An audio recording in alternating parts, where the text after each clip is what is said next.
હટો હટો હટો હટો.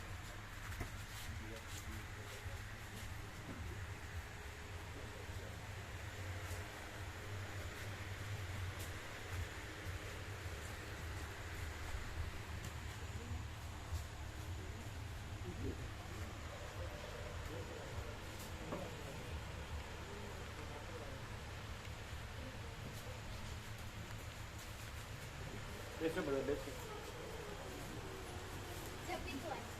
इसका बंद कर दो 27 भगवान नो एसी चालू है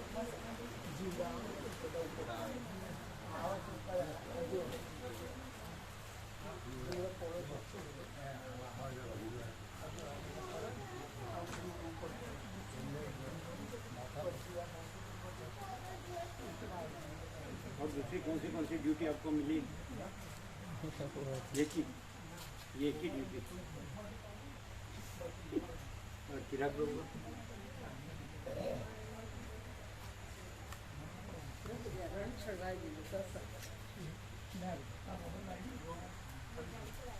ये ले लो તમારે છે ને તમારું પેન્ડિંગમાં નામ લખે પેન્ડિંગમાં પેન્ડિંગ એટલે સમજો કોઈ જગ્યા છે આ પેન્ડિંગમાં લખી લો ખ્યાલ આવ્યો ને ચીનું પ્રભુ પેન્ડિંગ એટલે કોઈ બંધ રહે તો પછી કહેવાનું બરોબર વસ્તા પેલા નવા આવે કોઈ દિવસ ન ગયા હોય ને એમનું લખી દઉં પેન્ડિંગ લખ્યું છે ના લખી દઉં અને પેલા વસ્તા પ્રભુનો ફોન હા કે મારું એ નામ લખો વસ્તા વસ્તા પર મટોડા અરે એને ન લઈ જવાય તબિયત સારી નથી રિપોર્ટ કઢાયા બધું કે મારું બરાબર કીધું અહીંયા આવો પછી કીધું તમારે કે હવે આવું છે ના ના પણ તબિયત સારી નો જ ન હોય સારી ડોક્ટરને દેખાડ્યું અમદાવાદ એને કે તમને સાચવનારો કોઈ હારે લ્યો એના શાળાને લ્યો એના શાળાનું નામ છે ને હે પ્રભુદાસ ને લ્યો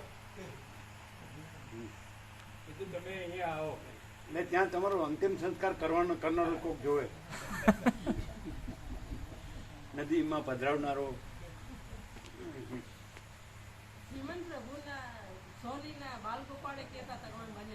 કોણ કોણ સોની ચીમન પ્રભુ ખરા ને ખરા આમ પત્રિકા આપવા ગયા ને કોણ આવવાનું કે છે ચીમન પ્રભુ સોની એમના છોકરો હા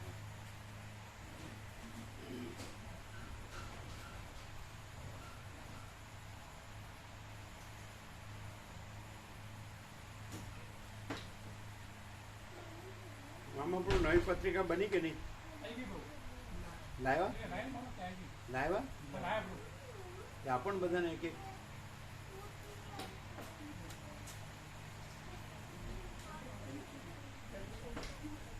અમને 17 આપજો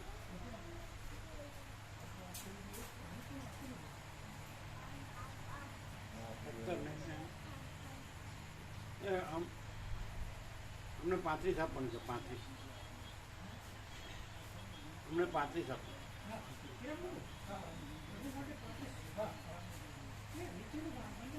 બીજા બધાને એક એક આપો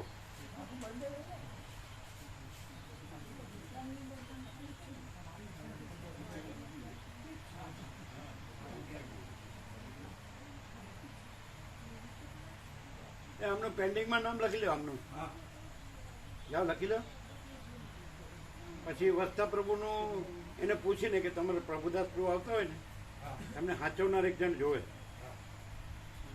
તો પેન્ડિંગમાં લખવાનું વસ્તા પ્રભુ એકલાનું ન લખાય એની તબિયત બરાબર નથી એને હું કીધું ટેસ્ટ કરાવ્યો એટલે હું કેવું આવ્યું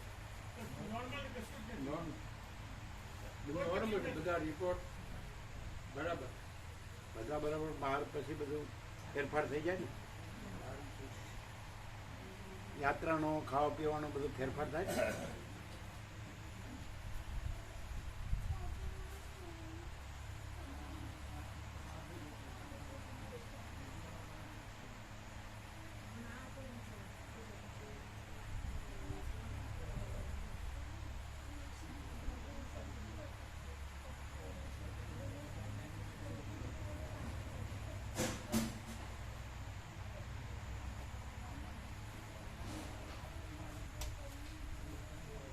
35 બધાને આપો એક એક.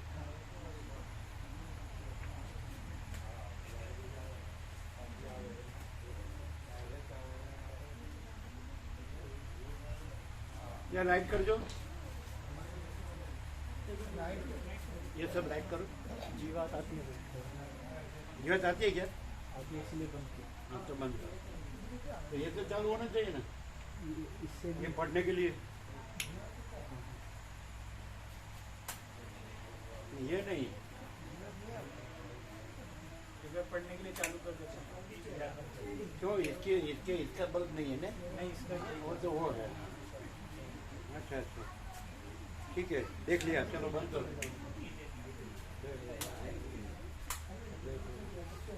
એટલે જીવાત આવે જ ખરી हाँ आती है देखा आपने. हाँ देखा उधर भी आ रही है उधर गोवा हाँ पे ठीक है हाँ, वो आती है. ये सबको एक एक दो.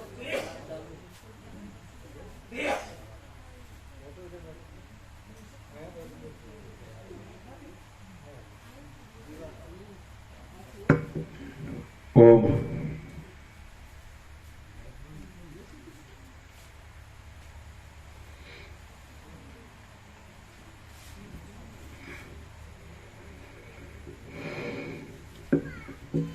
ઓમ ઓમ પરમ ચિદાકાશ પરમ જ્યોતિ અખંડ જ્યોતિ महाचिदाकाश स्वयं प्रकाश संपूर्ण प्रकाश पूर्ण ब्रह्म अनंत तेजघन अनंत चिदघन परमाकाश केवल अनंत शुद्ध तेजघन परमाकाश अखिल आत्मा पूर्ण ब्रह्म परमात्मा परम चिदाकाश परम ज्योति अखंड ज्योति अनंत पूर्ण परम चिदाकाश परम शांति स्वयं सिद्ध स्वयं प्रकाश स्वयं पूर्ण स्वस्वरूप यही सब कुछ है. इसके सिवा कुछ नहीं है. शून्यभास अनंत कोटि महाकल्पो है ही नहीं.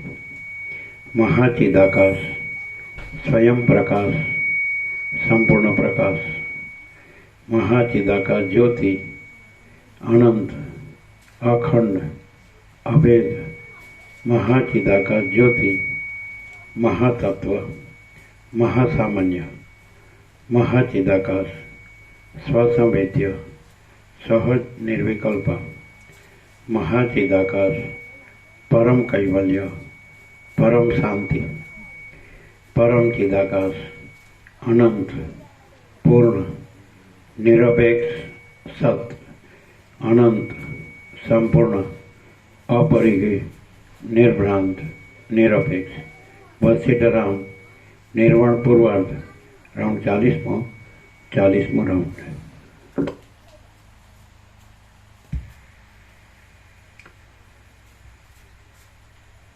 आद्य परब्रह्म सद्गुरु देव की जय. ओम श्री परमात्मने नमः.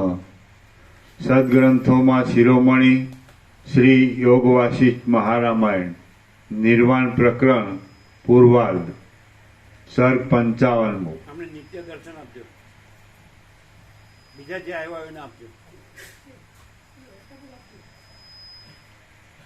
હે? શું કહે છે મામા પ્રભુ? હે? વચનામૃત આપો આપો. આ નવા આવ્યા એને આપો.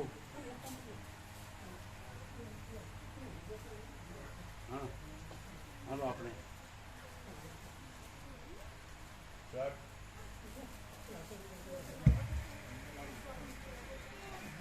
सर्ग 55 जीवन तत्व निरूपण पेज नंबर 965. નિત્ય દર્શન કેજો કે આમાં બધું આવી ગયું.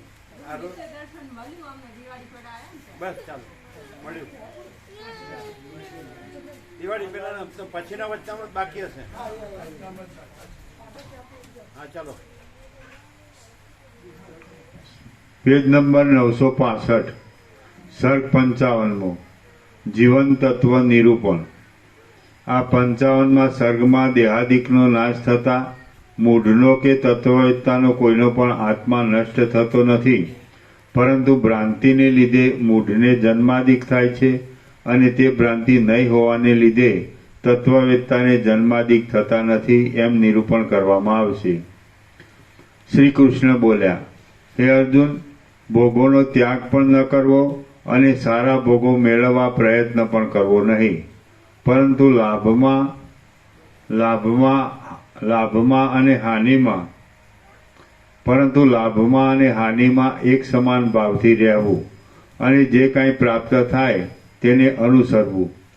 દેહ કે જે અનાત્મા છે અને જન્મ આદિ વિકારોવાળો છે તેમાં આત્માપણાની ભાવના નહીં કરતા આત્મા કે જે સત્ય છે અને જન્મ આદિ વિકારોથી રહિત છે તેમાં જ આત્માપણાની ભાવના રાખો. આ ટેબલ આઘું ન લાગે? આઘું નથી રાખ્યું, નજીક લેવું પડે. સ્ટેન્ડ દૂર નથી, મોઢાથી દૂર છે. માઇક હા પ્રભુ, બરોબર. હવે પાયે અડી ગયું ખુરશીના. બસ બસ ચાલો. બાકી અવાજમાં ફેર છે એટલે પેલા કરતા પેલું નવું રમકડું લગાડ્યું ને એના પછી ફેર પડી ગયો. પેલા બરોબર રણકા બંધ આવતો ગમે તે હોય કારણ. દેહ કે જે અનાત્મા છે અને જન્મ આદિ વિકારો વાળો છે તેમાં આત્માપણાની ભાવના નહીં કરતા આત્મા કે જે સત્ય છે અને જન્મ આદિ વિકારોથી રહિત છે તેમાં જ આત્માપણાની ભાવના રાખો. હે અર્જુન, દેહનો નાશ થાય તો પણ કાંઈ નાશ પામતું નથી. જો આત્માનો નાશ થતો હોય તો તે જ ખરો નાશ કહેવાય, પણ આત્મા નિત્ય સ્થિર હોવાને લીધે નાશ પામે એવો જ નથી. આત્માનો દેહાદી સાથે સંબંધ થાય છે તેનું કારણ ચિત્ત છે. એટલે જો આત્માને ચિત્તથી જુદો પાડી જોવામાં આવે તો આત્મા જન્માદિ વિકારોથી રહિત છે એમ નિશ્ચય થાય છે. આવા બોધવાળો પુરુષ યુદ્ધ આદિ કર્મો કરતો હોય તો પણ તે કશું કરતો નથી. જે આસક્તિ છે તે જ કરતાપણું કહેવાય છે. જો મનમાં મૂર્ખતા હોય તો અકર્તાને પણ એ કરતાપણું પ્રાપ્ત થાય છે. માટે મૂર્ખતાને છોડી દેવી. તત્વને જાણનારા ઉત્તમ ગુરુના આશ્રયને લીધે આસક્તિથી રહિત થયેલો મહાત્મા પુરુષ સઘળા કામો કર્યા કરતો હોય તો પણ તેને કરતાપણું કદી પ્રાપ્ત થતું નથી. બરાબર છે અવાજ? આત્મા નાશવંત નથી. કહો તો એવું લાગતો નથી. પેલું રમકડું આવ્યું ને વચ્ચે પછી આ ફેર પડી ગયું. આ સાફ કરો ને કંઈક ફેર પડી ગયું. એટલે એકદમ આમ ખુલ્લો આવતો હતો અવાજ.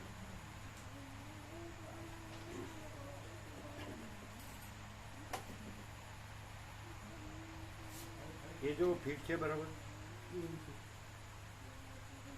ચાલો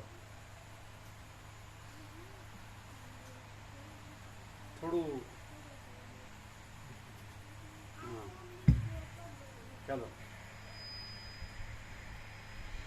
જે આસક્તિ છે તે જ કરતાપણું કહેવાય છે. જો મનમાં મૂર્ખતા હોય તો અકર્તાને પણ એ કરતાપણું પ્રાપ્ત થાય છે. માટે મૂર્ખતાને છોડી દેવી. તત્વને જાણનારા ઉત્તમ ગુરુના આશ્રયને લીધે આસક્તિથી રહિત થયેલો મહાત્મા પુરુષ સઘળા કામો કર્યા કરતો હોય તો પણ તેને કરતાપણું કદી પ્રાપ્ત થતું નથી. આત્મા નાશવંત નથી, આદિથી તથા અંતથી રહિત છે અને કદી પણ જીર્ણ થતો નથી એમ વિદ્વાનોએ નિશ્ચય કરેલો છે. આત્મા નષ્ટ થાય છે એવો દુઃખદાયી દુર્બોધ તમારે રાખવો નહીં. આત્માને જાણનાર ઉત્તમ પુરુષો આત્મા નષ્ટ થાય છે એમ કદી પણ ધારતા નથી અને આત્માને જ આત્મા માનવાને લીધે કદી પણ તે પોતાના આત્માને દેહાદિક રૂપ ગણતા નથી. અર્જુન બોલ્યો, હે ત્રૈલોક્યનાથ, હે શ્રી કૃષ્ણ, જો એમ જ હોય તો દેહાદીને આત્મા માનનારા મૂળ લોકોને પણ દેહાદીનો નાશ થતાં આત્માનો નાશ થતો નથી, તેથી તો કશી હાનિ થતી નથી. શ્રી કૃષ્ણ બોલ્યા, હે અર્જુન, જેમ તમે ધારો છો તેમ જ છે. ક્યાંય કાંઈ નાશ પામતું જ નથી. જે કાંઈ છે તે અવિનાશી આત્મા જ છે. માટે તેનું શું હોય અને ક્યાં નષ્ટ થાય? આ નષ્ટ થયું અને આ મળ્યું એવી રીતની ભ્રાંતિ વિના બીજું કાંઈ પણ નષ્ટ થતું કે મળતું મારા જોવામાં આવતું નથી. જેમ વાંજળીનો પુત્ર નષ્ટ પણ થતો નથી અને મળતો પણ નથી, તેમ દેહાદીમાં કાંઈ નાશ પણ પામતું નથી અને કાંઈ મળતું પણ નથી. જે પદાર્થ અસત છે તેનું હોવું સંભવતું નથી અને જે પદાર્થ સત છે તેનું ન હોવું સંભવતું નથી. એમ તત્વવેત્તા પુરુષોએ સતના અને અસતના સ્વભાવનો નિર્ણય કરેલો છે. આત્મતત્વ કે જેથી આ સગળું વ્યાપ્ત છે તે અવિનાશી છે એમ સમજો. અવિનાશી આત્મતત્વનો વિનાશ કરવાને કોઈ પણ સમર્થ નથી. હે અર્જુન, આત્મા કે જે નિત્ય છે, અવિનાશી છે અને અપ્રમેય છે, તેના આ દેહો અંતવાળા જ કહેવાય છે. માટે બંધુઓનો કે પોતાના દેહનો નાશ થતાં કશો અનર્થ થાય એમ નથી. તેથી યુદ્ધ કરો. આત્મા એક જ છે અને દ્વિત્વ મુદ્દલ છે જ નહીં. જે નથી તેનો સંભવ ક્યાંથી હોય? આત્મા અવિનાશી છે, અંતથી રહિત છે અને સત છે. માટે તેનો નાશ થતો નથી. દ્વિત્વનો અને એકત્વનો પણ ત્યાગ કરતા જે શાંત અને કાર્યો તથા કારણોના અધિષ્ઠાનનું પદ અવશેષ રહે છે તે જ પરમ પદ છે. અર્જુન બોલ્યો, હે મહારાજ, ત્યારે માણસોને હું મરી જાઉં છું એવી પ્રતીતિ શાથી થાય છે અને સ્વર્ગ તથા નરક પણ શાથી પ્રતીત થાય છે? શ્રી કૃષ્ણ બોલ્યા, આ દેહ પૃથ્વી, જળ, તેજ, વાયુ અને આકાશ તથા તેઓની તન્માત્રાઓથી રચાયેલો છે. તેમાં મન, બુદ્ધિ વગેરે ગોઠવાયા છે. તેવા સ્થૂળ દેહને લીધે પરમાત્માને જીવપણું છે અને તે જીવપણું જન્મની, મરણની તથા સુખ દુઃખ વગેરેની ભ્રાંતિનું નિમિત્ત છે. જેમ દોરીથી વાસરડું ખેંચાય છે તેમ તે જીવ વાસનાથી ખેંચાય છે. અને જેમ પાંજરાની અંદર પક્ષી રહે છે તેમ તે જીવ શરીરની અંદર રહે છે. એ જીવ જેમ કાળને લીધે સુકાઈ ગયેલ પીપળાના પાંદડામાંથી રસ જતો રહે છે, તેમ કાળને લીધે જર્જરિત થયેલા દેહમાંથી વાસનાને લીધે જતો રહે છે. જેમ વાયુ પુષ્પાદિકમાંથી ગંધોને સાથે લઈને જાય છે, તેમ એ જીવ શરીરમાંથી શ્રોત્રને, ચક્ષુને, ત્વચાને, રસનાને અને ઘ્રાણને સાથે લઈને જાય છે. જીવને જે વાસના થવી તે જ દેહ છે. બીજી કશી ગોઠવણથી દેહ થયો નથી. વાસનાઓ ટળી જાય ત્યારે સૂક્ષ્મ દેહ ક્ષીણ થાય છે અને સૂક્ષ્મ દેહ ક્ષીણ થાય ત્યારે પોતે જ પરમપદરૂપ થાય છે. ભ્રાંતિઓના ભારને ધરનારો વાસનાવાળો જીવ અન્નપાનાદિકથી પોષાય. જેમ ઇન્દ્રજાળવાળો પુરુષ આકાશમાં ભમે છે તેમ અનેક યોનિઓમાં ભમ્યા કરે છે. જેમ પવન પુષ્પમાંથી ગંધને સાથે લઈને જાય છે, તેમ વાસનાઓને વશ થયેલો જીવ શરીરમાંથી સઘળી શબ્દાદિકના ગ્રહણો કરવાની શક્તિઓને સાથે લઈને જાય છે. હે અર્જુન, જેમ પવન શાંત થતાં વૃક્ષ હાલતું ચાલતું નથી, તેમ જીવ નીકળી જતા દેહના સઘળા અવયવો ગતિ વિનાના થાય છે. ચેષ્ટા વગરનો દેહ છેદાતા બેદાતા અદ્રશ્ય થઈ જાય છે. એટલા માટે તે દેહ જીવ વગરનો અને મરણ પામેલો કહેવાય છે. પ્રાણમય શરીરવાળો જીવ જે દેશ, કાળ તથા ભોગ્ય આદિ આકારમાં અદ્રષ્ટને લીધે દ્રઢ વાસનાવાળો થાય છે, તે વિસ્તીર્ણ આકારને વાસનાના અધ્યાસને લીધે દેખે છે. જીવને આ દેહ મિથ્યા છતાં જોવામાં આવે છે. માટે આ દેહનો નાશ થતાં તમે પોતાનો નાશ થયો એમ માનો નહીં. જેમ સુષુપ્તિવાળો પુરુષ કશા ઉપર દ્રષ્ટિ કરતો નથી, તેમ તમે પણ દેહાદિકની ઉપર દ્રષ્ટિ કરો જ નહીં. જીવ જેમ વાસનાથી જુદા જુદા આકારોને દેખે છે તેમજ વાસનાથી તેઓના વિનાશોને પણ દેખે છે. બ્રહ્માએ સૃષ્ટિના આરંભથી માંડીને વાસનાઓથી ગાય તથા ઘોડા વગેરે આકારો કલ્પેલા છે, પણ કુંભારની પેઠે માટી વગેરેથી કશું રચ્યું નથી. ઉત્પત્તિના કાળમાં પહેલી ક્ષણમાં જ મોઢા આગળ જે દેહાદિક રૂપ જેવી રીતનું જોવામાં આવે છે તે રૂપ વિનાશ થતા સુધી તેવી રીતિવાળું રહે છે. કેમ કે અધિષ્ઠાન ચૈતન્ય ઉત્પન્ન થયેલા રૂપને સાચવી રાખે છે. જેમ આજે પ્રાયશ્ચિત કરવાથી પહેલાના સઘળા પાપ નાશ પામે, તેમ હમણાં કરવામાં આવતા શુભ પુરુષાર્થથી પૂર્વની અશુભ વાસનાઓનો સંપૂર્ણ નાશ થાય છે. જો પૂર્વના પ્રયત્નમાં પ્રબળ પુરુષાર્થ હોય તો તે પ્રયત્ન પાછળના પ્રયત્નને ફાવવા દેતો નથી, અને જો પાછળના પ્રયત્નમાં પ્રબળ પુરુષાર્થ હોય જો પૂર્વના પ્રયત્નમાં પ્રબળ પુરુષાર્થ હોય, પૂર્વ નહીં, વર્તમાન પ્રયત્નમાં. પૂર્વનો અર્થ પહેલા થાય, વર્તમાન એટલે અત્યારના પુરુષાર્થમાં પ્રબળ પુરુષાર્થ હોય તો પૂર્વના જે કર્મનો ક્ષય થાય છે એમ. પેલા પૂર્વ ન આવે, પેલા વર્તમાન આવે અને પૂર્વનો ક્ષય થાય છે એમ આવે. સમજાશે? આ બરાબર નથી? પૂર્વની જગ્યાએ વર્તમાન હોવું જોઈએ કે નહીં? અને એમાં આખું વાક્ય હું વાંચવાનું હોય તો સીધી વાત છે. પૂર્વના કર્મ ન હોય, પ્રબળ હોય એમ ન હોય, વર્તમાનના પુરુષાર્થ પ્રબળ હોય તો પૂર્વના જે કર્મ હોય એનો ક્ષય થાય છે એમ આવે. વર્તમાન આવે, પૂર્વ ના આવે. એમાં આખું વાંચવાનું, સીધી વાત છે, પ્રેક્ટિકલ. જો વર્તમાન પ્રયત્નમાં પ્રબળ પુરુષાર્થ હોય તો તે પ્રયત્ન પાછળના પ્રયત્નને ફાવવા દેતો નથી. પાછળના એટલે ભૂતકાળના. હા, પાછળના એની બદલે ભૂતકાળ લખવું પડે. ભૂતકાળના પછી પાછળને આગળ એમ કરું તો શું અર્થ કરવો?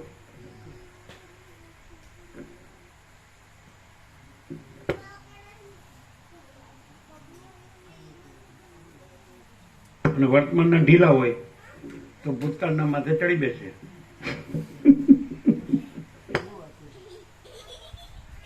તમે સમજો છો તો સારું. શું થયું પછી? ચિરાગ પ્રભુ શું કે છે? 2030 સુધી તો હું નહીં આપી શકું તમને. 2030 તો બધી એની દીકરી ભણે ને અમે 2030 પતી ગયું. એટલે પતી ગયું ને? કહેશો તો એવું નહીં રાખું. 2030 તો તમે કહેશો તો એવું નહીં રાખું. અને મારી પાસે ઘણા કરોડો રૂપિયાની પ્રોપર્ટી છે. હું 2030માં તમને આપી દીધું. પછી કે છે 2035 એમ આ કે છે એમ. બધું જાતે ઠગાતું હોય ને, પૈસાની જરૂર નહીં એમ. બધું જાતે ઠગાતું હોય ને એને કોઈ સાચું સમજાવી ન શકે. હાલો ચાલો.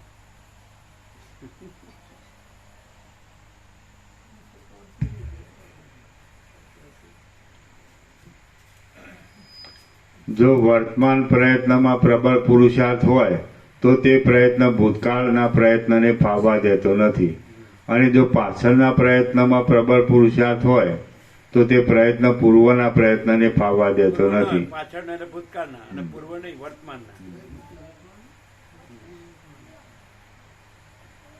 ગયા એમ કયો ને સીધું.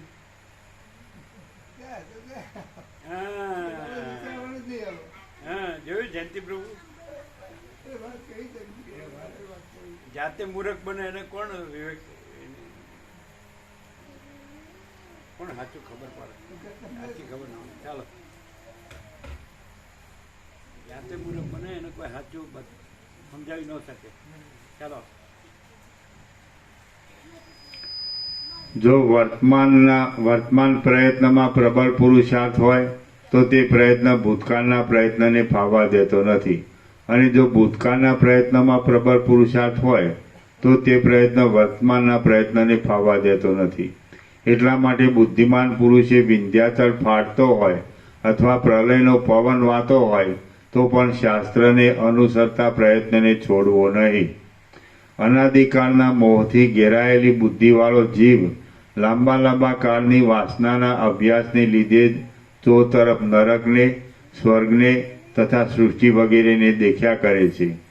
અર્જુન બોલ્યો, હે જગતના પતિ, આ જીવ કે જે જગતની સ્થિતિના કારણરૂપ છે તેને નરકના, સ્વર્ગના અને સૃષ્ટિ વગેરેના દેખાવરૂપી ભ્રમો થવાનું શું કારણ છે? શ્રી કૃષ્ણ બોલ્યા, વાસ્તવિક રીતે જોતા સ્વપ્ન જેવી અને લાંબા કાળના અભ્યાસને લીધે પ્રવૃત્ત થયેલી વાસના જ સંસારરૂપી ભ્રાંતિને દેનારી છે. એટલા માટે તત્વજ્ઞાનના અભ્યાસથી વાસનાને નિર્મૂળ કરવી એ જ પરમ કલ્યાણનો ઉપાય છે.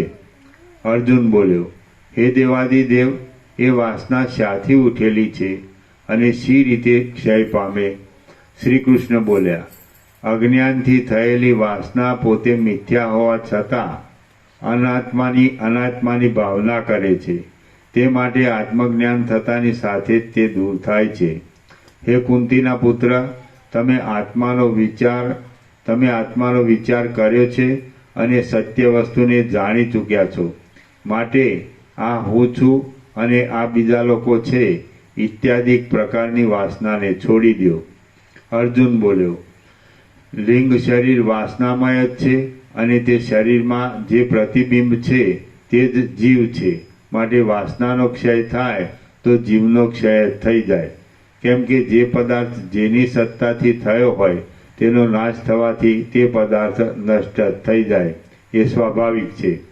આ પ્રમાણે વાસનાનો ક્ષય થતાં જીવનો ક્ષય થઈ જાય તો પછી પરમ આનંદ ક્યાં પ્રગટ થાય અને મિથ્યા ભ્રમ ટળી જઈ મોક્ષ પણ કોને થાય? શ્રી કૃષ્ણ બોલ્યા, જે આત્મ સ્વરૂપ છે તે પોતે જ સંકલ્પોની કલ્પના કરવાથી મલિન થાય છે અને પછી વાસનામય લિંગ શરીરનો આકાર લઈ તે આત્મા જીવ થાય છે એમ સમજો. જીવ જો કેવળ પ્રતિબિંબ માત્ર જ હોય અને વળી તે પ્રતિબિંબથી અન્ય હોય તો તમારો કહેલો દોષ આવે. વાસ્તવિક રીતે બીજાને આધીન નહીં રહેનારું, સંકલ્પોથી રહિત અને અવિનાશી જે આત્મતત્વ છે તે જ પોતાની અવિદ્યાથી ઢંકાઈને જીવપણાને પામેલા જેવું જણાય છે. એ આત્મતત્વ પોતાના વાસ્તવિક સ્વરૂપના બોધના પ્રભાવને લીધે વાસનાઓથી મુક્ત થાય એ જ મોક્ષ છે એમ સમજો. વાસનાઓનો જે સમૂળ ક્ષય થાય છે તે જ આ શરીર રહેતા સુધી જીવન મુક્તિ કહેવાય છે અને તે જીવન મુક્તિ તમારાથી અનુભવી શકાય એમ છે. માટે તમારે કોને મુક્તિ થાય છે એવો સંશય કરવો ઘટતો નથી. હે અર્જુન, તમે જીવતા જ સ્વરૂપમાં રહેલા આત્મતત્વનું અવલોકન કરો. હે અર્જુન, તમે જીવતા જ સ્વરૂપમાં રહેલા આત્મતત્વનું અવલોકન કરો. જે પુરુષ વાસનારૂપી જાળથી છૂટેલો હોય તે મુક્ત કહેવાય છે. જે પુરુષ વાસનાઓથી રહિત ન થયો હોય તે પુરુષ સઘળા ધર્મો પાળતો હોય અને સર્વજ્ઞ હોય તો પણ પાંજરામાં રહેલા પક્ષીની પેઠે ચારે બાજુથી બંધાયેલો જ છે. અવિદ્યાથી ઢંકાયેલા અને જેને વેદાંતનો પરિચય નથી થયો એવા જે પુરુષને ઇન્દ્રજાળવાળાએ કરેલી આકાશમાં મોરની પીંછી જેવી અનેક ભ્રમ દેનારી સૂક્ષ્મ વાસના અંદર સ્ફુરે છે તે જ પુરુષ આ શરીરમાં જ વેદાંતનો અભ્યાસ કરી તત્વજ્ઞાન મેળવે એટલે તે સમૂળ વાસનારૂપ બંધનથી મુક્ત થાય છે. એટલા માટે વાસના જ બંધ છે અને વાસનાનો જે ક્ષય તે જ મોક્ષ છે. શ્રી યોગ વાસિષ્ઠ મહારામાયણમાં નિર્વાણ પ્રકરણના પૂર્વાર્ધનો જીવ તત્વ નિર્ણય નામનો સર્ગ 55મો સમાપ્ત. સર્ગ 56મો જીવન મુક્તિ અને જગતરૂપ ચિત્ર. આ 56મા સર્ગમાં જીવન મુક્તિની પ્રતિષ્ઠાનો, ચૈતન્યના તત્વનો, જગતના રૂપનો અને મન સંબંધી મિત્રનો વિસ્તારથી ઉપદેશ કરવામાં આવશે. શ્રી કૃષ્ણ બોલ્યા, હે અર્જુન, એ પ્રમાણે જો તમે વાસનાનો ત્યાગ કરશો તો તમે જીવન મુક્ત બની અંતઃકરણને શાંત કરશો. એથી બંધુઓના વધ સંબંધી દુઃખ દૂર કરો. હે નિર્દોષ અર્જુન, જરાથી તથા મરણથી રહિત અને આકાશ જેવા સ્વચ્છ અંતઃકરણવાળા રહીને જે પોતાને ગમતા હોય અને જે પોતાને ન ગમતા હોય તે સર્વ સંકલ્પોને દૂર કરી રાગનો ત્યાગ કરો. શિષ્ટ લોકોના વ્યવહારની પરંપરાથી પ્રાપ્ત થયેલા આ યુદ્ધરૂપ આવશ્યક કાર્યને અને બીજા પણ યાગદાનાદિક કાર્યો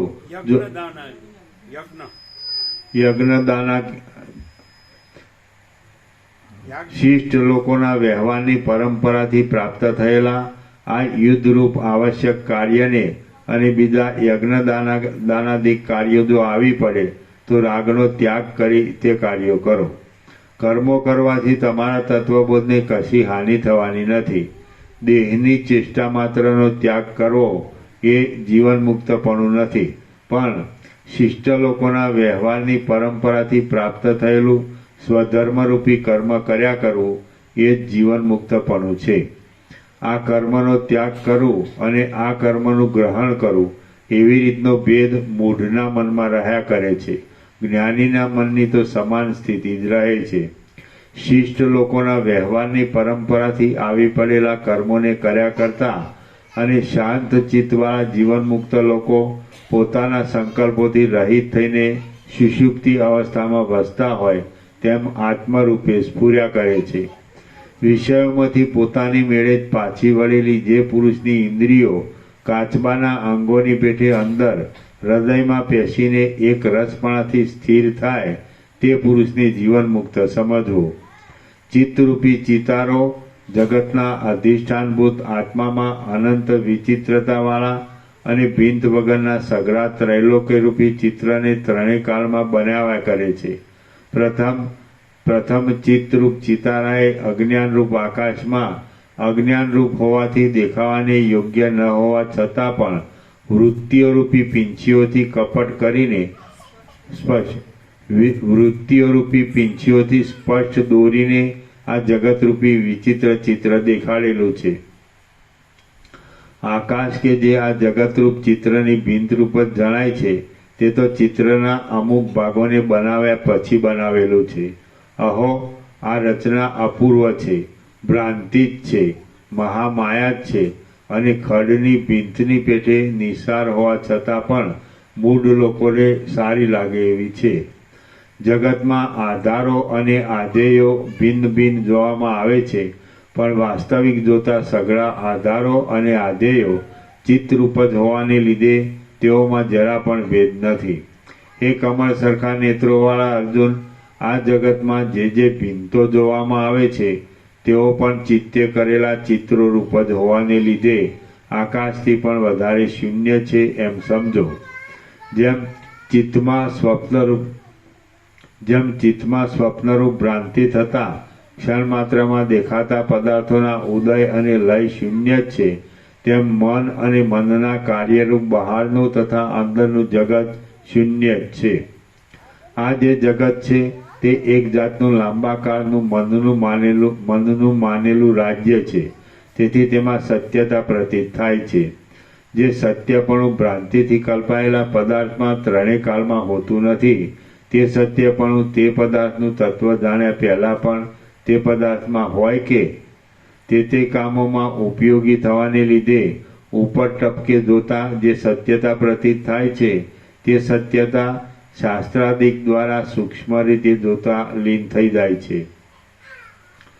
જેમ શરદ ઋતુના સૂર્યના પ્રકાશથી દેખવામાં આવતું વાદળાઓનું મંડળ સૂર્યના પ્રકાશથી જ સુકાઈને લીન થઈ જાય છે, તેમ કાચા અવલોકનથી દેખવામાં આવતું જગત શાસ્ત્રાદિક દ્વારા પાક્કા અવલોકનથી લીન થઈ જાય છે.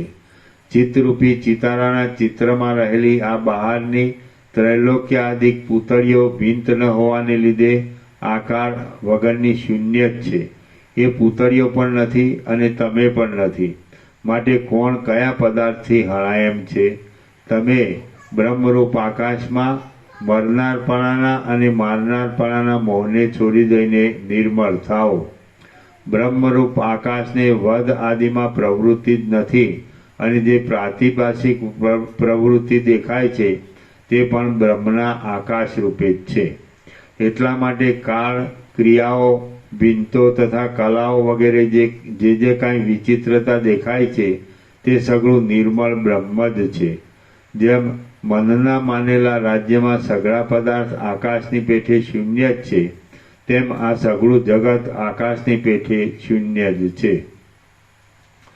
ચૈતન્ય રૂપી નહીં જાણવામાં આવેલા ચૈતન્ય રૂપી ચિતારાએ ચિત્તરૂપી ભીંતમાં જે કાંઈ આ જગતરૂપ ચિત્ર બનાવ્યું છે તે સઘળું શૂન્ય હોવાને લીધે આકાશથી જરા પણ જુદું પડતું નથી. જેમ મનોરાજ્યમાં પદાર્થોનો ઘડીકમાં જન્મ થાય છે અને ઘડીકમાં નાશ થાય છે, તેમ આ જગત પણ ઘડીકમાં જન્મે છે અને ઘડીકમાં નાશ પામે છે એમ સમજો. અનેક પદાર્થોની સ્થિતિ જોયા પછી તમારું મન મરનાર અને મારનાર એવા ભેદ દ્રઢ થયા છે. તમારા મન પર મરનાર અને મારનાર એવા ભેદ દ્રઢ થયા છે, અને તેથી તમારી જે કલ્પનાઓ બંધાઈ છે તે હવે મારા ઉપદેશથી દૂર થઈ હશે. જેમ મિથ્યા પદાર્થને ઉત્પન્ન કરવામાં મન સમર્થ છે, તેમ ક્ષણને કલ્પ બનાવવામાં પણ મન સમર્થ છે. મન ક્ષણને કલ્પ બનાવી દે છે એ વાત તો સહેજ છે, પણ એથી મોટી વાત એ છે કે મિથ્યા જગતને પણ ક્ષણ માત્રમાં સાચું બનાવી દે છે. આવા મનના સામર્થ્યથી જ આ જગતરૂપ ભ્રાંતિ ઉઠેલી છે. ક્ષણ માત્રમાં સ્વાભાવિક રીતે જે વિચિત્ર સ્વભાવવાળું મનનું કલ્પેલું રાજ્ય દેખાય છે તે જ આ જગતરૂપી જાળ છે. નિત્ય મુક્ત આત્મામાં અધ્યાસ ભ્રમ નિત્ય મુક્ત આત્મામાં અધ્યાસ થવાથી અને કેવળ પ્રતિભાસ માત્રથી થયેલું હોવાને લીધે આ જગત ક્ષણિક અને તુચ્છ જ છે. એમ નહીં જાણનારા અજ્ઞાની લોકોએ જ જગતમાં વજ્રના જેવું દ્રઢપણું કલ્પી લીધું છે. તત્વને નહીં જાણનારા આત્માને જ વિપરીત પ્રતિભાસ થાય છે, તે જ આ જગત છે. માટે આવા જગતનો અધ્યારોપ થવો અથવા તેનો બાદ થવો તેમાં કોઈ મોટી વાત નથી. ચિત્તરૂપી ચિતારાએ ચૈતન્યમાં સંકલ્પ માત્રથી બનાવેલું આ જગત છે જ ક્યાં કે જેની નિવૃત્તિ માટે પ્રયત્ન કરવાની જરૂર પડે. આ જગતરૂપી ચિત્ર ભીંત વગરનું છતાં અને રંગો વગરનું છતાં પણ જાણે ભારે આડંબરવાળું હોય તેમ મોઢા આગળ ખડું થયું છે. આસક્તિ આપનારું, ઇન્દ્રિયોને લલચાવનારું, અનેક પ્રકારના અવિદ્યાના ભોગોરૂપી આંજણોની રેખાઓવાળું, અનેક સૂર્યાદિક તેજોના કિરણોથી ચકચકિત લાગતું, અનેક કલ્પો તથા યુગોરૂપી અવયવોવાળું, વિચિત્ર રાગોરૂપી રંગોથી રંગાયેલું, અનેક પ્રકારના દેખાવોના વિલાસોવાળું, અનેક પ્રકારના અનુભવોરૂપી આંખોવાળું, ગુરુ આદિ અનેક ગ્રહોથી અત્યંત દીપતું, સૂર્યોદયના તથા સૂર્યાસ્ત આદિના સમયોમાં પૂર્વ પશ્ચિમના અતિ વિચિત્ર દેખાવોવાળું, આકાશરૂપી શ્યામ સરોવરમાં તારા, ચંદ્ર તથા સૂર્યરૂપ પ્રફુલ્લિત કમળોવાળું, ઊંચે જોડાયેલી ને વિચિત્ર રચનાઓવાળી વાદળાઓની પંક્તિઓરૂપી પલ્લવો તથા મંજરીઓથી શોભી રહેલું, તે લોકોરૂપી કોઠાઓમાં આલેખાયેલી દેવ, દૈત્ય તથા મનુષ્યરૂપી પૂતળીઓવાળું, અને સૂર્ય તથા ચંદ્ર આદિના ઉત્તમ પ્રકાશરૂપી કળી ચૂનાથી ચકચકિત લાગતી આકાશરૂપી ભીંતના દેખાવવાળું આ જગતરૂપી ઉજ્જવળ અને સ્ફુટ ચિત્ર ભીંત વિના ઉઠેલું છે. એ મોટું આશ્ચર્ય છે. ચિત્ત નામના પ્રસિદ્ધ ચિતારાએ પોતાની વિચિત્ર બુદ્ધિરૂપી નટશાળામાં બેસી સાક્ષી ચેતનરૂપ દીવાનો આશ્રય લઈ અને પરબ્રહ્મરૂપ આકાશને અધિષ્ઠાન બનાવી સર્વ લોકો જેના ઘરેણા છે એવી ચિત્ર વિચિત્ર લીલાઓ કરતી ત્રિલોકરૂપી મનોહર પુતળી બનાવી છે.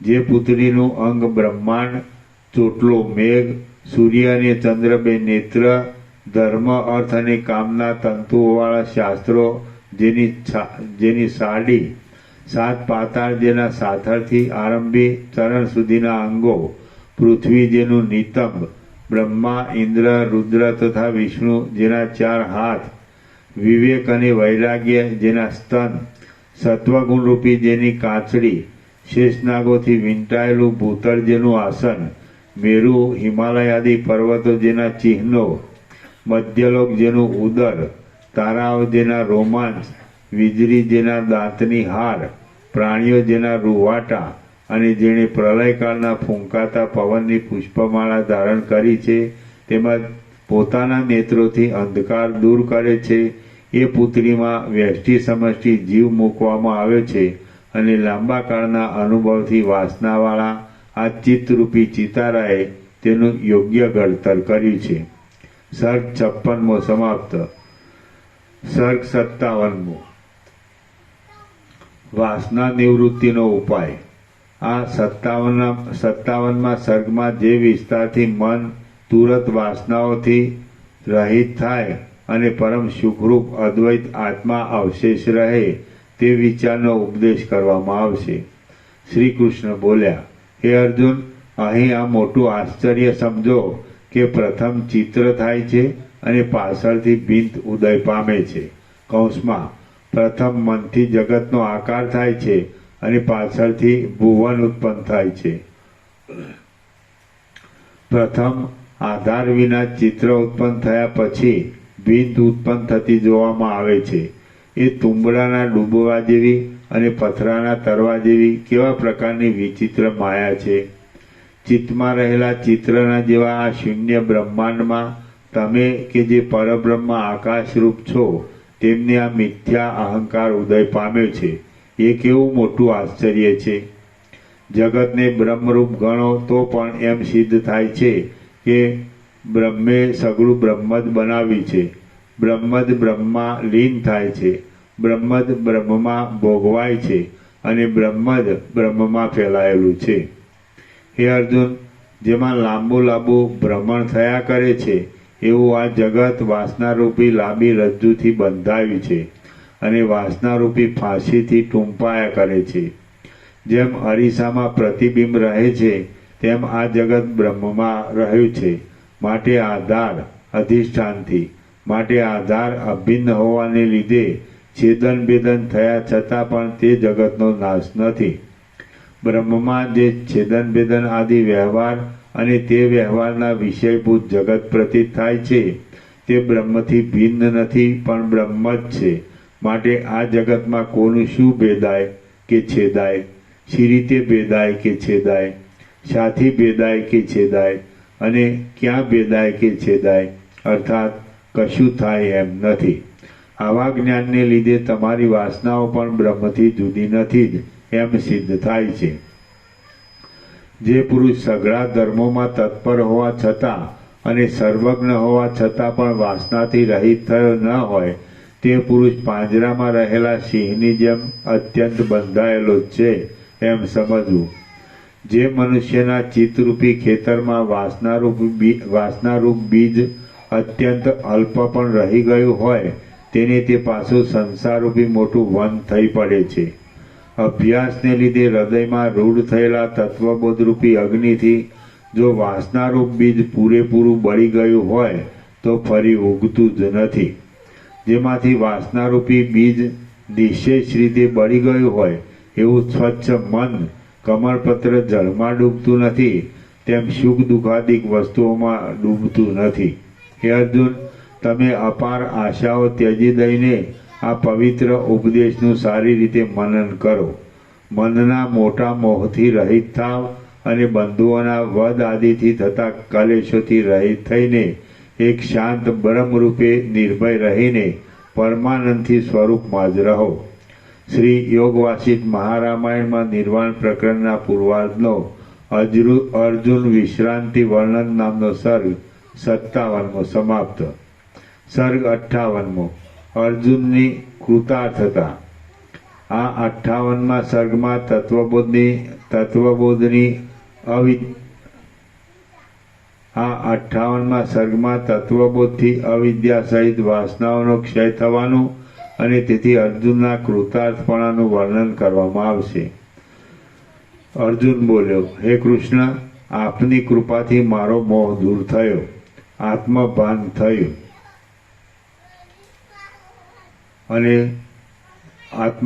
થયું અને સર્વ સંદેહો દૂર થયા છે અને સ્વસ્થ થયો છું.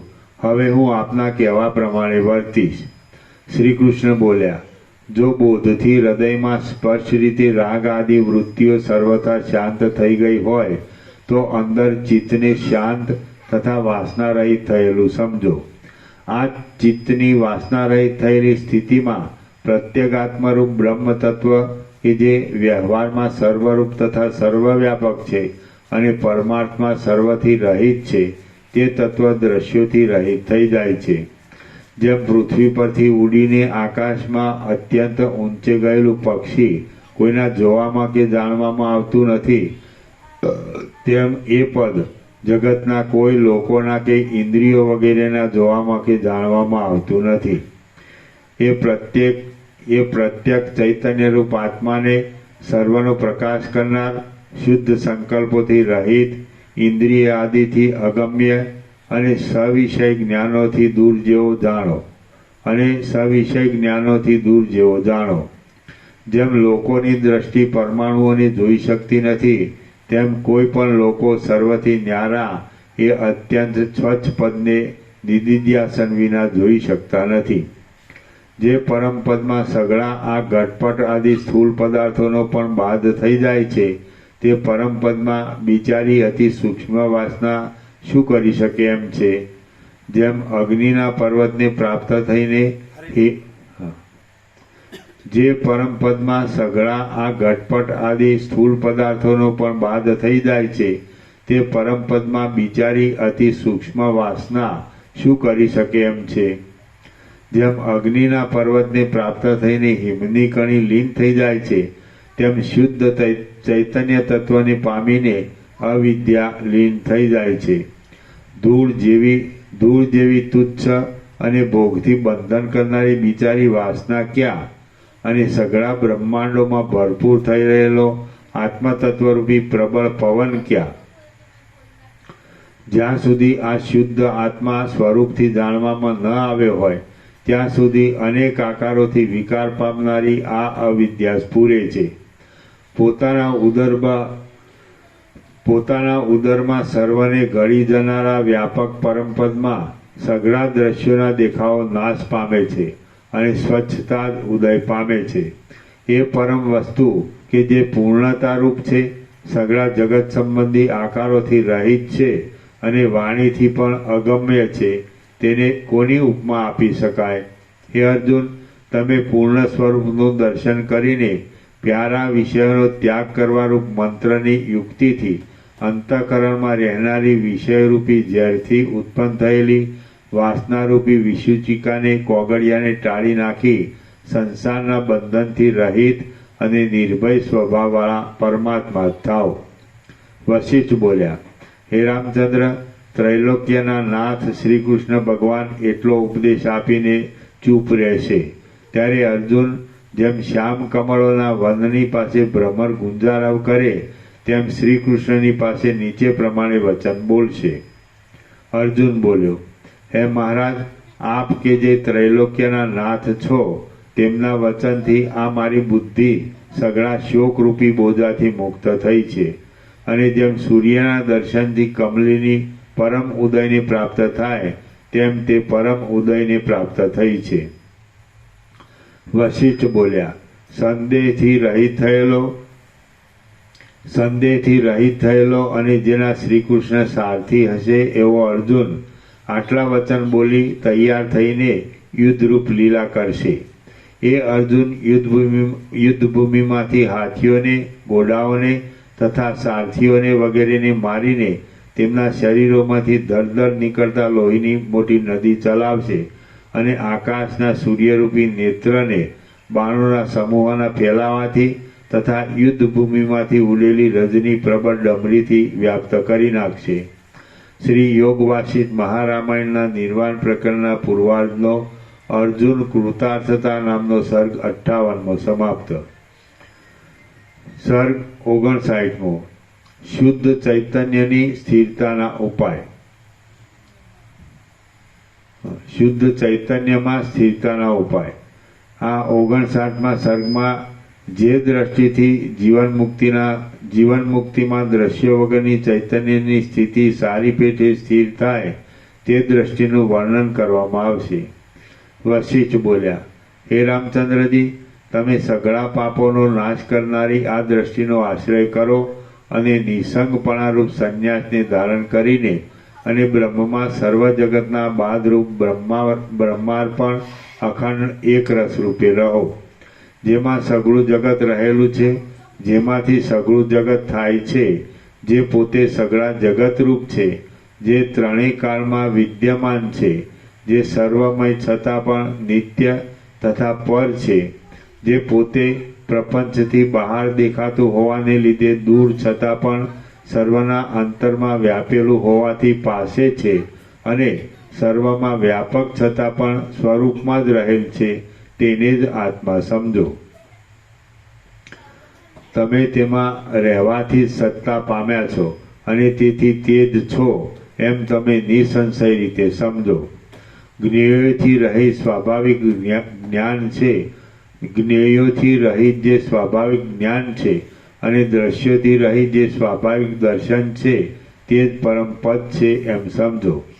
જ્ઞેયોથી તથા દ્રશ્યોથી રહિત જે સ્થિતિ છે તે જ સઘળી સ્થિતિઓમાં પરમ પદ છે, તે જ સઘળી દ્રષ્ટિઓમાં ઉત્તમ દ્રષ્ટિ છે, તે જ સઘળા મહિમાઓમાં ઉત્તમ મહિમા છે, તે જ સઘળા માન્યોમાં ઉત્તમ માન્ય છે, તે જ આત્મા છે, તે જ વિજ્ઞાન છે, તે જ સર્વથી શૂન્ય બ્રહ્મા છે, તે જ પર છે, તે જ શ્રેષ્ઠ છે, તે જ શાંત શિવ છે, તે જ વિદ્યા છે અને તે જ સર્વોત્તમ સ્થિતિ છે. ચિત્તની અંદર જ સઘળા પ્રકારના અનુભવરૂપ છે, ચિત્તની અંદર જ સઘળા પ્રકારના અનુભવરૂપ છે અને જેની સત્તાથી જે સઘળા દ્રવ્યો રહ્યા છે તથા પ્રિય લાગે છે તે આત્મા જગતરૂપી તલમાં તેલરૂપ છે, જગતરૂપી ઘરમાં દીવારૂપ છે, જગતરૂપી ઝાડમાં રસરૂપ છે અને જગતનો ગોવાળ છે. સઘળા પ્રાણીઓરૂપી મોતીઓમાં તંતુરૂપ છે, હૃદય આકાશના પણ અધિષ્ઠાનરૂપ છે, સઘળા પદાર્થોરૂપી મર્યાની પરમ તીખાશરૂપ છે, પદાર્થોમાં પદાર્થપણારૂપ છે, સર્વોત્તમ તત્વરૂપ છે, સત વસ્તુના સતપણારૂપ છે અને અસત વસ્તુના અસતપણારૂપ છે. પોતાના તાત્વિક બોધરૂપ અલૌકિક ઉપાયથી જે કાંઈ છે તે સઘળું આત્મા જ છે એવી રીતે તે આત્મા પ્રાપ્ત થાય છે. પોતાના તાત્વિક બોધરૂપ અલૌકિક ઉપાયથી જે કાંઈ છે તે સઘળું આત્મા જ છે એવી રીતે તે આત્મા પ્રાપ્ત થાય છે. જગત સંબંધી સઘળા પદાર્થો જ્યાં સુધી સૂક્ષ્મ વિચારથી જોવામાં આવે નહીં ત્યાં સુધી સાર લાગે છે, પણ વિચાર કરતાં તે બધા દૂર થઈ જાય છે. માટે પરમાત્માના વિકલ્પોરૂપ તે પદાર્થો મુદ્દલ છે જ નહીં. પ્રથમ આ મિથ્યા ભ્રાંતિઓના સમૂહરૂપ જગતની જાળમાં કયો પદાર્થ સત્ય છે કે જેને વિશે હું રાગ બાંધું? મારે તથા બુદ્ધિને શો સંબંધ છે? આદિ મધ્ય તથા અંતરૂપ મર્યાદાઓ, માપ તથા સંકલ્પોની રચનાઓ પણ હું જ છું. આદિથી તથા અંતથી રહિત બ્રહ્માકાશ હું છું અને મારા સ્વરૂપને કઈ મર્યાદા હોય? એવી રીતનો જે પુરુષના મનમાં નિશ્ચય હોય તે પુરુષની સ્થિતિ વ્યવહાર કરવાના સમયમાં પણ ટળતી નથી. સર્વદા બ્રહ્મમાં રહેલું જેનું મન આકાશની શૂન્યતાની પેટે અસ્ત પામતું નથી અને ઉદય પણ પામતું નથી તે મહાત્મા પુરુષ બ્રહ્મ જ કહેવાય છે. સર્વદા બ્રહ્મમાં રહેલું જેનું મન આકાશની શૂન્યતાની પેટે અસ્ત પામતું નથી અને ઉદય પણ પામતું નથી તે મહાત્મા પુરુષ બ્રહ્મ જ કહેવાય છે અને પોતાના ઉદયથી તથા અસ્તથી રહિત સ્થિતિવાળો જ હોય છે. વ્યવહારથી નહીં પણ ભાવનાથી અદ્વૈત પદમાં આરૂઢ થયેલો પુરુષ વ્યવહાર કરે તો પણ સાક્ષીપણામાં સ્થિતિને લીધે અરીસામાં પડેલા પુરુષના પ્રતિબિંબની જેમ હર્ષ કે ખેદને પ્રાપ્ત થતો નથી. વ્યવહાર કરતા છતાં પણ જે પુરુષના હૃદયમાં અરીસામાં પડેલા પુરુષના પ્રતિબિંબની જેમ જરા પણ માન અપમાન વગેરેનું દુઃખ ન થાય તેને જીવન મુક્ત સમજવો. જેમ અરીસામાં દેખાતો લોકોનો વ્યવહાર અરીસામાં કશા વિકારને ઉત્પન્ન કર્યા વિના જ પ્રતિબિંબવાળો થાય છે તેમ ચૈતન્યના અતિ નિર્મળપણાને લીધે જીવનમુક્ત પુરુષમાં જણાતો વ્યવહાર હર્ષ શોકાદિક કોઈ પણ વિકારને ઉત્પન્ન કર્યા વિના જ પ્રતિબિંબ જેવો થાય છે. ચૈતન્યનો ચમત્કાર જ આ જગત રૂપે પ્રતીત થાય છે. માટે એમાં એકત્વ પણ નથી અને દ્વિત્વ પણ નથી. અર્થરૂપ, શબ્દરૂપ, શિષ્યોરૂપ, શિષ્યોની ચેષ્ટાઓ રૂપ, ગુરુઓ રૂપ અને ગુરુઓના વાક્યોરૂપ ચમત્કારોથી ભરેલો આ મારો ઉપદેશ પણ ચૈતન્યમય જ છે. શાંત બ્રહ્મ ચૈતન્ય પોતે પોતામાં જ વિવર્ત પામ્યા કરે છે અને જે વિવર્ત છે તે જ આ સંસાર છે. ચૈતન્યનું જે ઉલટી રીતિએ નહીં દેખાવું તે પરમપદ છે. ચૈતન્યના વિવર્તનો બાદ થવાથી ચિત્ત બ્રહ્માકાર પરિણામ પામતા જીવપણા તથા જગતપણા રૂપ જે કલ્પિત અંશ દૂર થાય તે જ પરમ પુરુષાર્થ છે અને વાસનાનો નાશ છે. ચૈતન્યના વિવર્તનો બાદ થવાથી આ સંસાર શાંત થઈ જાય છે. ચૈતન્યનો વિવર્ત મિથ્યા હોવા છતાં પણ જડતા ધારણ કરે છે.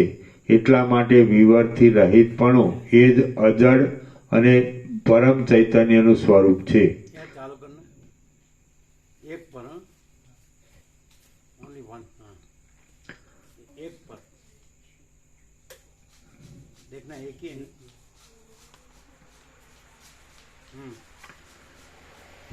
ચૈતન્યનો વિવર્ત મિથ્યા હોવા છતાં પણ જડતા ધારણ કરે છે. એટલા માટે વિવર્તથી રહિતપણું એ જ અજડ અને પરમ ચૈતન્યનું સ્વરૂપ છે એમ અનુભવી લોકો કહે છે. આત્માના દર્શનથી રહિત જડ પદાર્થોમાં સાચાપણાની ભાવનાથી આ સંસાર ઉદય પામે છે એવું જણાય છે. જીવન મુક્તને એ ભાવનાનો લય થઈ ગયો હોય છે. તેથી જીવન મુક્તનો સંસાર બળી ગયેલા કપડાની જેમ જીવન મુક્તને બંધન આપવામાં સમર્થ થતો નથી. જીવન મુક્ત પુરુષ વિવર્ત વિના ચૈતન્ય રૂપ થયેલો હોય છે. તેથી તેને સંસાર ચૈતન્ય રૂપે જ રહે છે. ચૈતન્યનો જે વિવર્ત છે તે જ પ્રમાતા, પ્રમાણ અને પ્રમેય આદિરૂપ સંસારના ચક્રનો વેગ કહેવાય છે. જેમ કડા વગેરે પદાર્થ સોનાથી ભિન્ન નથી તેમ ચૈતન્યના વિવર્તરૂપ સંસાર ચૈતન્યથી ભિન્ન નથી. ચૈતન્યનો વિવર્ત ચૈતન્ય જ છે અને તે વિવર્ત ચૈતન્ય જ છે એમ ન સમજવું. ચૈતન્યનો વિવર્ત ચૈતન્ય જ છે અને તે વિવર્ત ચૈતન્ય જ છે એમ ન સમજવું એ સંસાર છે. સોનામાં કડાપણું દેખાય છે એમ અજ્ઞાનને લીધે જ ચૈતન્યમાં વિવર્ત ઉઠે છે. હે રામચંદ્રજી, એ વિવર્ત બોધ માત્રથી લીન થઈ જાય ત્યારે શુદ્ધ ચૈતન્ય અવશેષ રહે છે. આત્મતત્વના બોધ માત્રથી ભોગોની વાસના ક્ષીણ થાય છે અને તે ક્ષીણ થતાં ભોગોનો જે વિચાર ન થવો તે જ જીવનમુક્તનું ઉત્તમ લક્ષણ છે. જીવનમુક્ત પુરુષને સ્વાભાવિક રીતે જ ભોગોની ઉપર રુચિ હોતી નથી. અત્યંત તૃપ્ત થયેલો કયો પુરુષ દુષ્ટ અન્નની ઈચ્છા કરે? સ્વાભાવિક રીતે જ ભોગોની ઈચ્છા થાય નહીં એ જીવનમુક્તનું બીજું લક્ષણ છે એમ સમજો. જે આત્મ ચૈતન્ય છે તે જ ભોગતા, ભોગ્ય તથા ભોગ આકારે વિવર્ત પામીને સર્વ પ્રપંચ રૂપે પ્રતીત થાય છે. એવા પ્રકારના દ્રઢ અભ્યાસપૂર્વક જે નિશ્ચય એ જ જીવનમુક્તપણાનું લક્ષણ છે. લોકોને અનુસરવાને માટે ભોગો ભોગવવા છતાં પણ જે પુરુષ ખરી રીતે ભોગો ભોગવતો નથી તેને તત્વવેત્તા સમજવો. જેમ આકાશમાં લાકડીઓ ઠોકવા લાગેલા પુરુષોને અનુસરવા કોઈ સમજુ પુરુષ આકાશમાં લાકડીઓ ઠોકતો હોય તેમ જીવનમુક્ત પુરુષ ભોગોમાં લાગેલા લોકોને અનુસરવા પોતે ભોગ ભોગવે છે. માટે તેની તે ચેષ્ટા વૃથા છે. સઘળા મિથ્યાભૂત જગતમાં આત્મદ્રષ્ટિ કરવી એ જો કે કૃત્રિમ બુદ્ધિ છે, તો પણ આત્માનું અવલોકન કરવાને માટે તેવી બુદ્ધિ રાખ્યા વિના પોતાના અંગોને કાપી નાખવા આદિ બીજા સાહસો કરવામાં આવે તો પણ આત્માના અવલોકન રૂપ સિદ્ધિ પ્રાપ્ત થતી નથી. વિવર્ત પામવાના સ્વભાવવાળું આ ચૈતન્ય અજ્ઞાનથી ઢંકાઈને વિવર્ત પામ્યા કરે છે. ત્યાં સુધી બુદ્ધિ વગેરેની કોટીમાં રહીને તે વિષયરૂપ બ્રહ્મને જોયા કરે છે. જ્યારે અંદર પરિપૂર્ણ બોધનો ઉદય થાય છે ત્યારે વિવર્તની અને અવિવર્તની દશાઓનો ક્રમ બુઝાઈ ગયેલા દીવાની જેમ ક્યાંય જતો રહે છે કે તેનું નામ પણ પાછું મળતું નથી. સ્વાભાવિક રીતે શાંત રૂપવાળા આ ચૈતન્યમાં વિવર્તની કે અવિવર્તની વાત પણ જરાય નથી. સમાધિને લીધે ચલનથી રહિત થયેલા પ્રાણવાયુનું જે અલૌકિક રૂપ છે તે જ અજ્ઞાનથી તથા અવિવર્તથી રહિત થયેલા ચૈતન્યનું મોક્ષ નામનું સ્વરૂપ છે.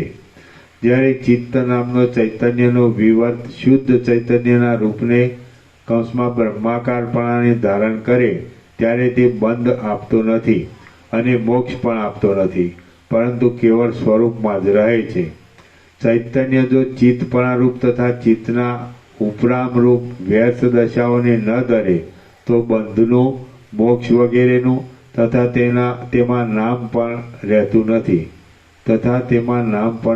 નથી.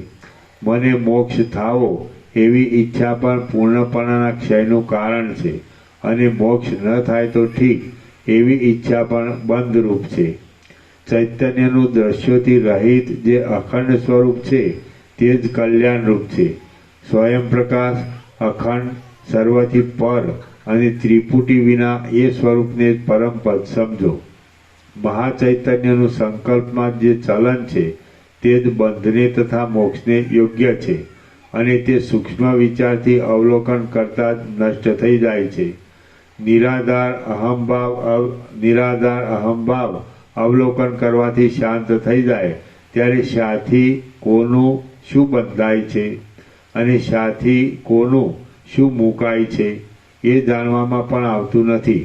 વિવેકી પુરુષ જો પોતે રચેલા સંકલ્પમાં જ આ મેં ધાર્યું હતું અને આ મેં ધાર્યું નહોતું એવા વિભાગને ત્યજી દે તો ઉત્પન્ન થયેલો સંકલ્પ પણ બહારના ચલનને ઉત્પન્ન કરવામાં અસમર્થ થઈને નષ્ટ થઈ જાય. એટલે પછી સઘળું રોક્યા વિના સંકલ્પ વિનાનું અને ચલન વિનાનું થઈ જાય છે. આત્મા જો જ્ઞાનથી સંકલ્પને અને સંકલ્પમય ચપળ ક્રિયાઓને દૂર કરે તો પછી ચલન વિનાનું ગાઢું ચૈતન્ય જ રહેતા સંસાર રહેતો જ નથી. અથવા ચૈતન્યનું જે ચલન છે તે ચૈતન્યનો જ પ્રકાશ છે એમ અખંડ રીતે સમજવામાં આવે તો ચૈતન્યનું ચલન કાંઈ પણ ચૈતન્યથી જુદું રહેતું નથી. જ્ઞાની પુરુષ આ દ્રશ્યમય લાંબા સ્વપ્નમાંથી બીજા સ્વપ્નમાં જતા પણ સર્વના અધિષ્ઠાનભૂત પોતાના સ્વરૂપથી જુદો પડતો નથી. તેથી કશા મોહને પ્રાપ્ત થતો નથી. હે રામચંદ્રજી, પ્રત્યેગાત્મા કે જેમાં બળાત્કારથી અટકાવવા છતાં પણ સર્વદા સઘળા જગત સંબંધી આકારોના દેખાવો મીઠાશથી સારા લાગે એવી રીતે ઉત્પન્ન થાય છે, જેમાં તે સઘળા આકારોના દેખાવાની સ્થિતિ પણ ઉદય પામે છે, અને જેમાં સઘળા સંકલાત્મક તે આકારોના દેખાવરૂપી કાદવો લીન પણ થઈ જાય છે, તે પ્રત્યેગાત્માને જ ઉપર કહેલા વિચારથી પોતાની અંદર જુઓ. શ્રી યોગ વાસિષ્ઠ મહારામાયણમાં નિર્વાણ પ્રકરણના પૂર્વાર્ધનો પ્રત્યેગાત્મા અવબોધ નામનો સર્ગ 59મો સમાપ્ત. સર્ગ 60મો વિશ્વ પરમાત્માની વિભૂતિ છે. આ 60મા સર્ગમાં પોતાની માયાને લીધે અદ્વિતીય શુદ્ધ પરમાત્માની સઘળા આકારોથી સ્થિતિરૂપ વિભૂતિ કહેવામાં આવશે. વશિષ્ઠ બોલ્યા, હે રામચંદ્રજી, પરમ પદરૂપ અને ચૈતન્ય ઘન જે આદ્ય પરમ તત્વ છે તે એવા પ્રકારનું છે. મોટા મોટા રૂપોવાળા આ બ્રહ્મા, વિષ્ણુ અને શિવ આદિ દેવતાઓ એ તત્વમાં રહીને જ પ્રસન્ન રહે છે અને રાજા લોકોની જેમ ઊંચી ઊંચી વિભૂતિઓથી શોભે છે. સિદ્ધ લોકો પણ એ તત્વમાં રહીને જ સ્વર્ગમાં દેવતાઓની જેમ આકાશગમન આદિ ક્રીડાઓથી લાંબા કાળ સુધી મોજ કરે છે. હે રામચંદ્રજી, એ તત્વને પામ્યા પછી મરવું પડતું નથી, એ તત્વને પામ્યા પછી શોક કરવો પડતો નથી, એ તત્વને પામ્યા પછી ભૂખ તરસ વગેરેથી પીડાવું પડતું નથી અને એ તત્વને પામ્યા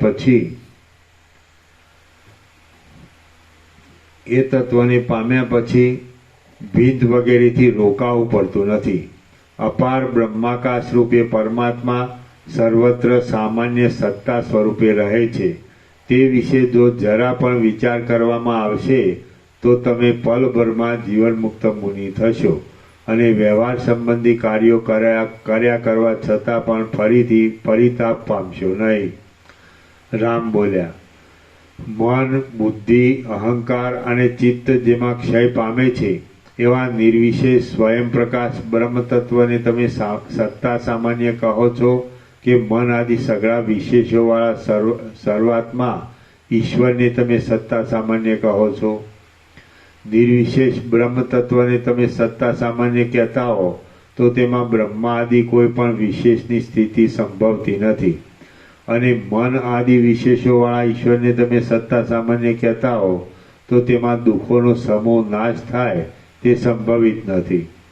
વશિષ્ઠ બોલ્યા, પ્રપંચનો બાદ થયા પછી જે નિર્વિશેષ રહે છે અને પ્રપંચનો બાદ થયા પહેલાં જે સવિશેષ રહે છે તેઓને જુદા પાડીને હું તેઓમાંના કોઈને સત્તા સામાન્ય કહેતો નથી, પણ સઘળા જીવભાવોમાં, ઈશ્વરભાવમાં અને મુક્તિમાં પણ જે પરોવાયેલા સૂત્રની જેમ અખંડ સત્તા માત્ર સ્વરૂપે રહે છે તેને જ સત્તા સામાન્ય કહું છું અને તે જ જગતનું તત્વ છે કે જેમાં તમે ધારેલો કોઈ પણ વિરોધ આવતો નથી. સર્વમાં વ્યાપક, આદિ તથા અંતથી રહિત અને અંતરાય નહીં હોવા છતાં પણ ભૂલાઈ ગયેલા કંઠમાં પહેરેલા હારની જેમ મેળવવામાં આવતું જે બ્રહ્મ સઘળા દેહોમાં રહીને જાગ્રતમાં, સ્વપ્નમાં તથા સૃષ્ટિના સમયમાં ખાય છે, પીવે છે તથા ચેષ્ટા કરે છે અને સુષુપ્તિમાં તથા પ્રલયમાં સર્વને તોડી નાખે છે અને સમાધિમાં સઘળા દ્રશ્યોથી રહિત થઈને દ્રશ્ય માત્ર રૂપે અવશેષ રહે છે તે સંપૂર્ણ બ્રહ્મ તત્વને હું સત્તા સામાન્ય કહું છું. એ સત્તા સામાન્ય આકાશમાં આકાશપણાથી, શબ્દમાં શબ્દપણાથી, સ્પર્શમાં સ્પર્શપણાથી અને ત્વચામાં ત્વચાપણાથી રહેલું છે. એ સત્તા સામાન્ય રસમાં રસપણાથી, જીભમાં સ્વાદપણાથી, રૂપમાં રૂપપણાથી અને ચક્ષુમાં ચક્ષુપણાથી રહેલું જોવામાં આવે છે.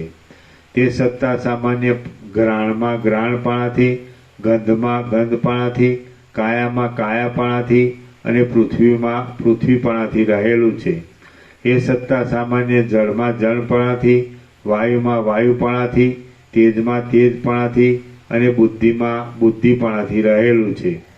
એ સત્તા સામાન્ય મનમાં મનપણાથી, અહંકારમાં અહંકારપણાથી, જ્ઞાનમાં જ્ઞાનપણાથી અને ચિત્તમાં ચિત્તપણાથી રહેલું છે. એ સત્તા સામાન્ય વૃક્ષમાં વૃક્ષપણાથી, વસ્ત્રમાં વસ્ત્રપણાથી, ઘટમાં ઘટપણાથી અને વડમાં વડપણાથી રહેલું છે. એ સત્તા સામાન્ય સ્થાવરમાં સ્થાવરપણાથી, જંગમમાં જંગમપણાથી, પાષાણમાં પાષાણપણાથી અને ચેતનમાં ચેતનપણાથી રહેલું છે.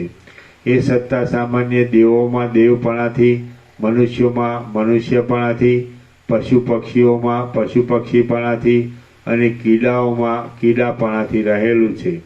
એ સત્તા સામાન્ય રૂપ પરમાત્મા કાળમાં કાળપણાથી, ઋતુમાં ઋતુપણાથી, ત્રુટિકાળમાં ત્રુટિકાળપણાથી, ક્ષણમાં ક્ષણપણાથી અને નિમેષાદિપણાથી રહેલું છે. એ સત્તા સામાન્ય ધોળામાં ધોળાપણાથી, કાળામાં કાળાપણાથી, ક્રિયાઓમાં ચલનપણાથી અને નિયમમાં નિયમપણાથી થયેલું છે.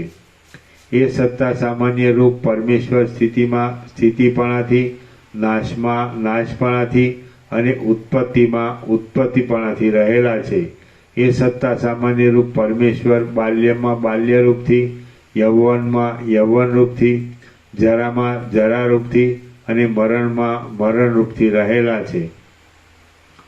જેમ સમુદ્રમાં જળથી તરંગો, બિંદુઓ તથા લહેરો અભિન્ન છે, તેમ પરમેશ્વરથી સઘળા પદાર્થો અભિન્ન છે. એ પદાર્થોમાં જે અનેકપણું છે તે તો મિથ્યા જ છે, અને તે અનેકપણું સાચા ચૈતન્ય ભાવવાળા એ આત્માએ જેવી રીતે બાળક વેતાળને કલ્પી લે છે તેવી રીતે કલ્પી લીધેલું છે. હે મહાત્મા રામચંદ્રજી, હું કે જે સર્વત્ર રહેલો છું અને ચૈતન્ય રૂપ છું, તેણે પોતે જ જગત કલ્પી લીધેલું છે, અને આ સઘળા જગતમાં હું જ અનેક વિલાસોથી વ્યાપ્ત છું. માટે મારાથી બીજું કાંઈ પણ નથી એવી ભાવના રાખીને ઉપશાંત બુદ્ધિવાળા થઈ સુખથી પોતાના મહિમામાં જ રહો. વાલ્મીકી મુનિએ ભરદ્વાજને આટલા સુધી કથા કહી ત્યાં દિવસ જતો રહ્યો. સૂર્ય આથમી ગયો અને મુનિઓની સભા વાલ્મીકીને પ્રણામ કરીને સાયંકાળના નિત્ય કર્મો કરવા સારું ત્યાંથી ઉઠીને નાહવા ગઈ. રાત્રિ વીત્યા પછી સૂર્યના કિરણો ઉદય પામ્યા ત્યારે એ સભા પાછી વાલ્મીકીની પાસે આવી. શ્રી યોગવાસિષ્ઠ મહારામાયણમાં નિર્વાણ પ્રકરણના પૂર્વાર્ધનો વિભૂતિ યોગોપદેશ નામનો સર્ગ 60મો સમાપ્ત. રાત્રિ વિશ્રામ 14મો. ઓમ ઓમ ઓમ. આના નંબર 977. ઓમ ઓમ ઓમ. પ્રસાદ આપી દે.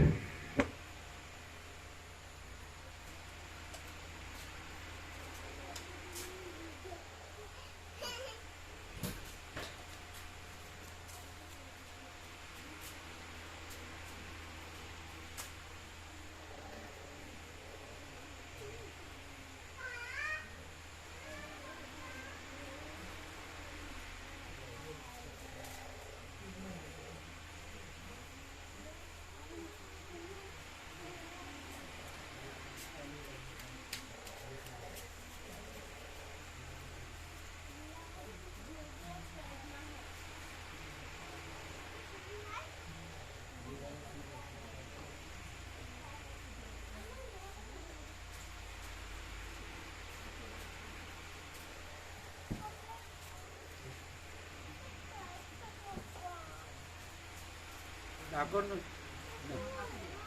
આપી દેવાનું. ક્યાંનું છે? વાણછોડા, ડાકોર. પેલું ટેબલ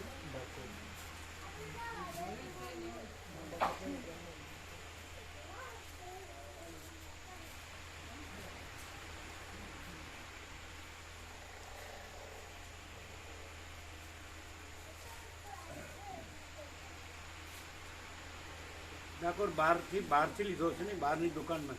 એટલે એ લોકો નૈવેદ્ય કરીને જે આપે ને, નૈવેદ્ય કરીને આપે ને ત્યાંથી પાછળ નૈવેદ્ય કરીને આપે ને એ લોકો. એની અંદર જ હા, મંદિરમાંથી. મંદિરમાં.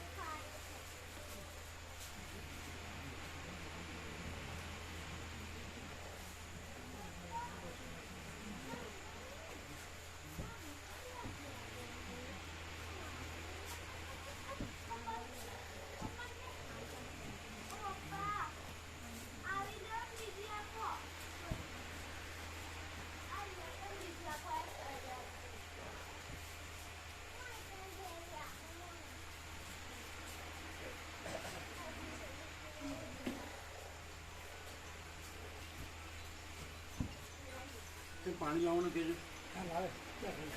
ક્યાં લેવા છે? હા તો હા ક્યાં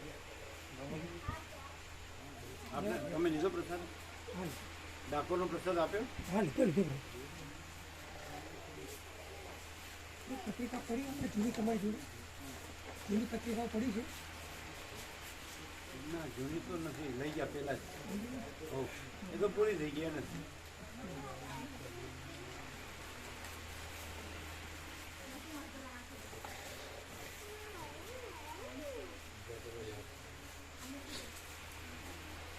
બંધ કરજો પંખો. એમનું પેન્ડિંગમાં લખી નાખજો. હા લખી દીધું.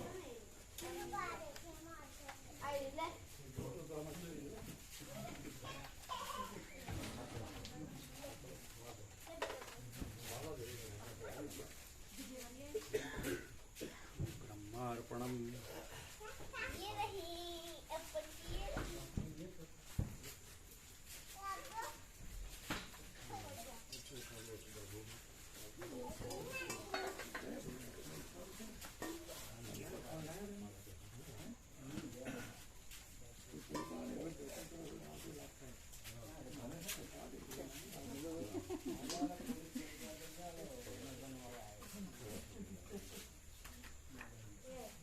જો પડી ગયું. જો ઊંધું પકડ્યું છે, ઊંધું પકડ્યું છે. જો મોબાઈલ આપું. ઊંધું પકડાઈ ગયું.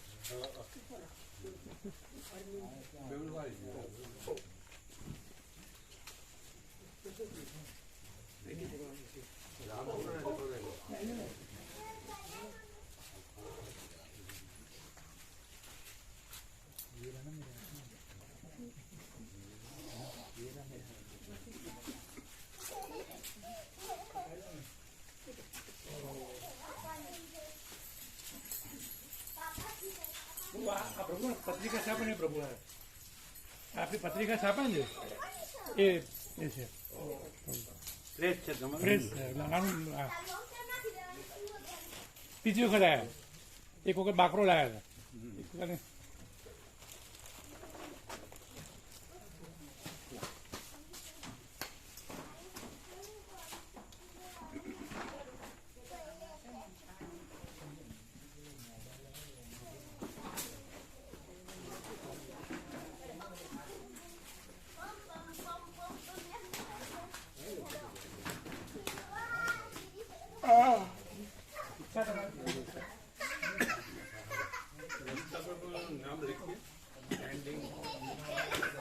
એનું એકવાર નામ ન લખે. એને કે તમારે પ્રભુદાસ ગ્રુપ તમારે શાળા આવતો હોય ને તમને સાચવવા, તમારી તબિયત બરાબર ન કહેવાય એટલે તમને સાચવનાર હોવું જોઈએ. અને પેન્ડિંગમાં લખો જ લખો. લખો ખરા પણ પ્રભુદાસ ગ્રુપ સાથે આવે એવું કે બધા પેન્ડિંગમાં કહેજો. પેન્ડિંગ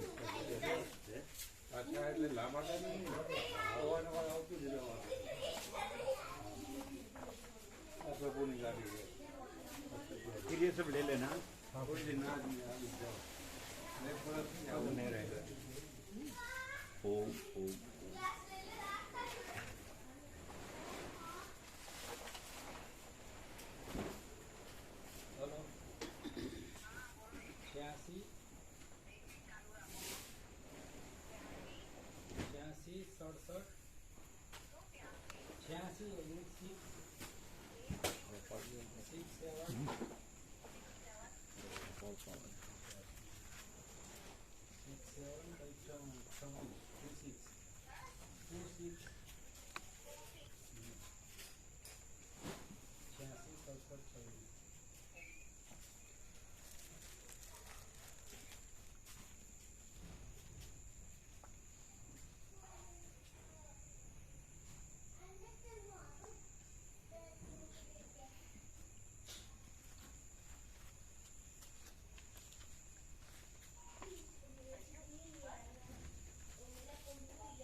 બધું લઈ લેજો આપો.